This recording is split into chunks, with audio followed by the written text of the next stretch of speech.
चौर्म कर्म करने वाले पुरुष राजाओं के समान आचरण करने वाले हैं, और जो पार्थिव हैं वे चोरों के समान आचरण करने वाले हैं। इस युग के अंत समय के उपस्थित होने पर भृत्यगण प्राणों का भरण करने वाले हैं। नारियां शील से शून्य, मिथ्याचार वाली तथा मदिरा और मांस से प्रेम करने वाली होती हैं। हे मुनि श्रेष्ठ, इस युग के अंत में सभी स्त्रियां माया रचने वाली होती हैं। पुरुष भी एक ही पत्नी रखने के व्रत वाले नहीं होते हैं। हे मुनिस्तम, युग के अंत समय में सर्वत्र ऐसा ही दिखलाई देता है। सब जगह अन्य पशुओं की प्रबलता होती है और गौओं के कुल का क्षय होता है। उस युग के क्षय में साधु जनों की विशेष रूप से निवृत्ति होती है, ऐसा ही जान लेना चाहिए। उस समय में अपने आप का बहुत ऊंचा उठाना ही धर्म है, और दान के मूल वाला धर्म परम दुर्लभ होता है। ब्रह्मचर्य, गृहस्थ्य, वानप्रस्थ और संस्थान, इन चारों आश्रमों की शिथिलता वाला धर्म ही सब जगह चलेगा। उस समय में भूमि भी अल्प फल देने वाली होती है और कहीं पर महान फल वाली होगी। राजा लोग केवल अपनी बलि का भोग करने वाले होंगे और प्रजा की रक्षा करने वाले नहीं होंगे, और युग के अंत में ये नृपगण अपनी ही रक्षा करने में तत्पर रहा करेंगे। राजा लोग संरक्षण नहीं करने वाले और विद्रगण शूद्रों से उपजीविका चलाने वाले हो जाएंगे, और युग के अंत में श्रेष्ठ द्विजगण भी शूद्रों के अभिवादन करने वाले हो जाएंगे। सभी जनपद अट्ठालिकाओं के शूल वाले हैं, और शिव के शूल वाले सब द्विज जाति गण हैं। इस युगांत से समुपस्थित होने पर सभी प्रमदाएं केशों के शूल वाली हैं। श्रेष्ठ द्विज भी अपनी तपस्या और यज्ञों के फलों को द्रव्य लेकर बेच देने वाले हो जाएंगे।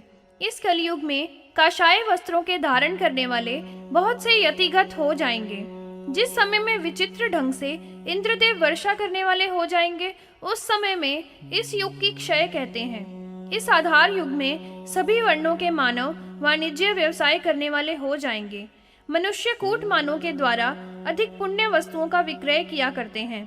वह पण्य, कुशीलचर्या, पाखंड, ईर्ष्या और अंधों से समावृत होगा। पुरुष के रूप से युक्त मनुष्य बहुत स्त्रियों वाला इस युग के अंत के उपस्थित होने पर होंगे।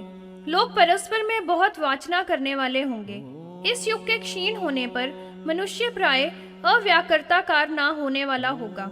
इस युग के अंत में यही उसका लक्षण है कि पतित में कोई भी शंका नहीं होती है, अर्थात निशंक होकर पतित व्यक्ति से संबंध स्थापित रखा करते हैं। इसके पश्चात यह वसुमती वसुंधरा शून्य हो जाएगी। जो रक्षक है वे भी रक्षा नहीं करने वाले शासक हो जाएंगे। ये दूसरों के रत्नों का हरण करने वाले तथा दूसरों की स्त्रियों से विमर्श करने वाले हो जाएंगे।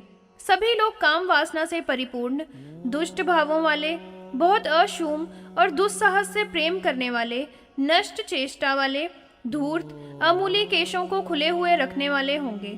इस युग के क्षय में 16 वर्ष से भी छोटी उम्र वाले संतान का प्रजनन किया करते हैं। शुक्ल दंतों वाले, जिताक्ष, मुंडित शिर वाले और काशाय रंग के वस्त्रों के धारण करने वाले होंगे। युगांत के उपस्थित होने पर शूद्र लोग धर्म का आचरण करेंगे। लोग धान तथा फसल की चोरी करने वाले और वस्त्रों का अपहरण करने वाले होंगे। चोर से हरण करने वाले चोर तथा हरणकर्ता से दूसरे हरण करने वाले हो जाएंगे। ज्ञान पूर्वक कर्मों के उपरत हो जाने पर समस्त लोक निष्क्रियता को प्राप्त हो जाएगा। कीड़े, मूषक और सर्प मानवों को प्रदर्शित करेंगे।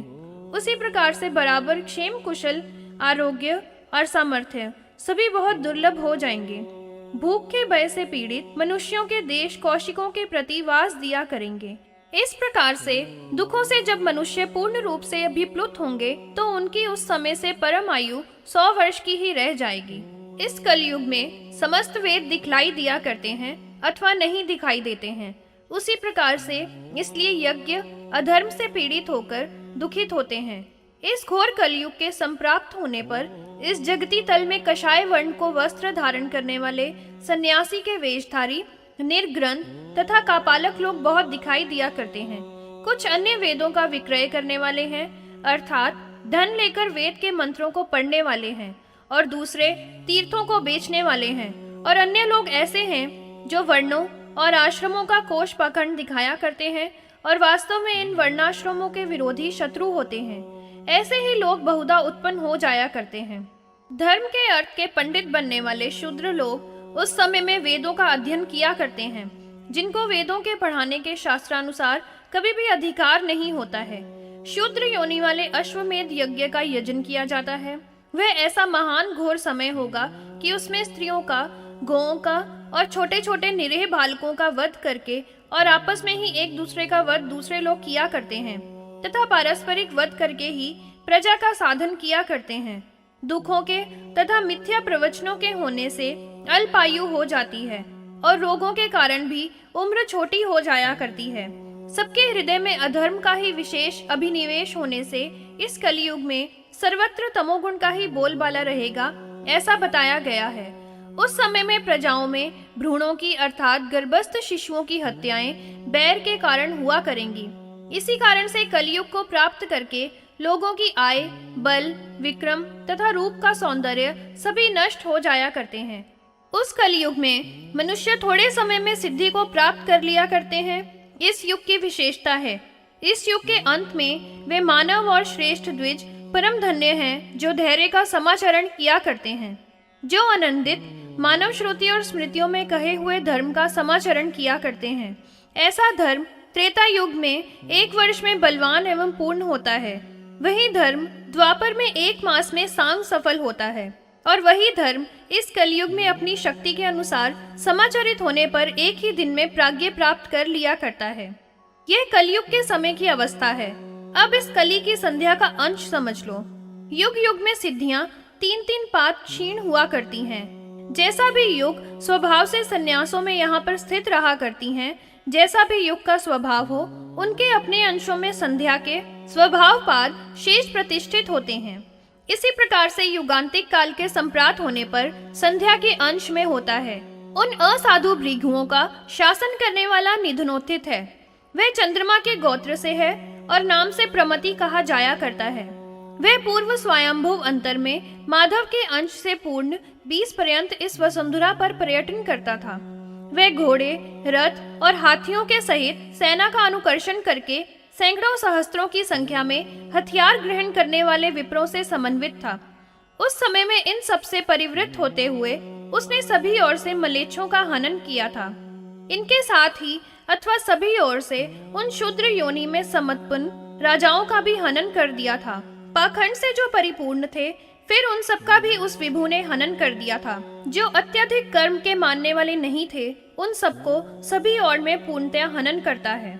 जो लोग वर्णों के व्यत्याय में समुत्पन्न हुए थे, अर्थात वर्ण संकर थे, और जो उनके अनुजीवी थे, चाहे वे उत्तर दिशा में रहने वाले हों या अन्य देश के हों, तथा पर्वतों में निवास करने वाले हों, दिशा में रहने वाले हों या पश्चिम में रहते हों, अथवा विंध्याचल के पृष्ठ पर संचरण करने वाले भी हों, उसी भांति जो दक्षिणात्य थे, द्रविड़ थे और सिंहल थे, गांधार, पारत, पहनव, यवन, शक, तुषार, बर्बर, चीन, शूलिक, दरद, खश, लंपाकार, सक्तक और जो भी किरातों की जातियां थीं, इन सभी का मलेच्छों का वह बलशाली प्रभु चक्र ग्रहण करके अंत कर देने वाला था।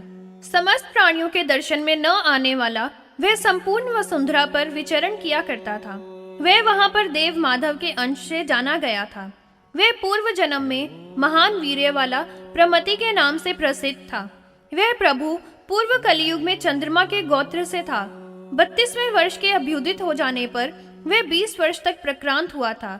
सभी प्राणियों का और सभी और में मानवों का विहनन करते हुए उसने परिभ्रमण किया था। अकस्मात परस्पर में समुत्पन्न कोप से उसने क्रूर कर्म से पृथ्वी में बीजावशेष कर दिया था। उसमें जो वृषल थे उनको और प्राय अधार्मिक माशुओं का सुसाधित किया था। उसने अपने अनुचरों के साथ गंगा और यमुना के मध्य में बड़ी निष्ठा प्राप्त कर ली थी। इसके अनंतर सामान्य कल्प के व्यतीत हो जाने पर अपने सैनिकों के साथ रहकर सभी सहस्त्रों मलेच्छों के और राजाओं का उत्पादन कर लिया था। यहाँ पर युग के अंत कर लेने वाले संध्या के अंश के संप्रात होने पर यहाँ पर कहीं कहीं पर बहुत थोड़ी सी प्रजा अवशिष्ट रह गई थी। वे अपग्रहण करने वाले तथा झुंड के झुंड लोभ में अविष्ट हुए थे। परस्पर में एक दूसरे का पोथन करते हुए उपहनन किया करते हैं। जब कोई भी समुचित शासन करने वाला नहीं था और सर्वत्र अराजकता फैली हुई थी तथा युग के प्रभाव के कारण सर्वत्र संशय प्राप्त हो गया था, फिर वह सभी प्रजा आपस में भय से उत्पीड़ित हो गए थे।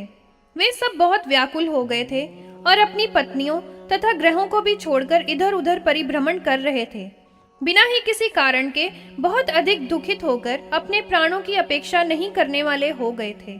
श्रौत और स्मार्त धर्म के विनष्ट हो जाने पर वे उस समय में हत हो रहे थे। उन्होंने अपनी मर्यादा का त्याग कर दिया था और वे निराक्रंद हो गए थे। उनमें किसी के प्रति भी स्नेह नहीं था तथा वे लज्जाहीन हो गए थे। धर्म के विनष्ट हो जाने पर वे छोटे 25 वर्ष में ही प्रतिहत हो जाते हैं। वे अपने पुत्रों को, पत्नियों को छोड़कर विवाद से व्याकुलित इंद्रियों वाले हो जाते हैं। वर्षा न होने के कारण बहुत हत हो जाया करते हैं और वार्ता को त्याग कर परम दुखित होते हैं। वे सब प्रजानन अपने जनपदों को त्याग कर प्रत्यंतों का सेवन किया करते हैं। कुछ लोग नदियों का, सागरों का, अनूपों का और पर्वतों का सेवन किया करते हैं और परम दुखित होते हुए अपनी उदर पूर्ति मांस और मूलों के द्वारा किया करते हैं। वस्त्रों के अभाव में सब लोग चीर, पत्र और चर्म को धारण करने वाले हैं। उनके पास कोई भी काम नहीं है, अर्थात एकदम कर्म शून्य है और न उनके पास कुछ सामान है। वर्णों और आश्रमों से परिभ्रष्ट हैं, अर्थात न उनका कोई वर्ण है और न कोई आश्रम ही रह गया है। वे सब परम घोर संकर में समास्थित हैं। बहुत ही थोड़े से बचे हुए प्रजाजन फिर इस दिशा में आकर प्राप्त हुए हैं। वे बुढ़ापे और व्याधियों तथा भूख से समाविष्ट हैं और परमाधिक दुख से निर्वेद को प्राप्त हो गए हैं। निर्वेद से उनको विचारणा उत्पन्न हुई और विचारणा से वे साम्य की अवस्था को प्राप्त हो गए हैं। साम्यावस्था के स्वरूप वाला उनको बोध हो गया था और उस भले ज्ञान से धर्म का स्वभाव हो गया था। कली में शिष्ट वे स्वयं उपशम से अवस्था में प्राप्त हो गए थे। उस समय में उनको अहोरात्र युगांत के परिवर्तित होने पर उनके चित्त का सम्मोहन हो गया था और वे सब एक सोए हुए तथा प्रमंत व्यक्ति के ही समान हो गए थे। यह सब आगे होने वाले अर्थ के ही कारण से बलात् हुआ था। इसके अनंतर कृतयुग हुआ था। फिर उस परमपूत कृतयुग के प्रवृत्त हो जाने पर उस समय में जो कलयुग में अविशिष्ट प्रजाएं थी, उनमें सतयुग में होने वाले प्रजा ने जन्म ग्रहण किया था। जहाँ पर जो भी स्थित रहते हैं, वे बिना किसी के द्वारा देखे गुप्त स्वरूप से विचरण किया करते हैं। वहाँ पर वे सप्तऋषियों के साथ व्यवस्थित है। यहाँ पर जो बीच के लिए ब्राह्मण, क्षत्रिय, वैश्य और शूद्र कहे गए हैं,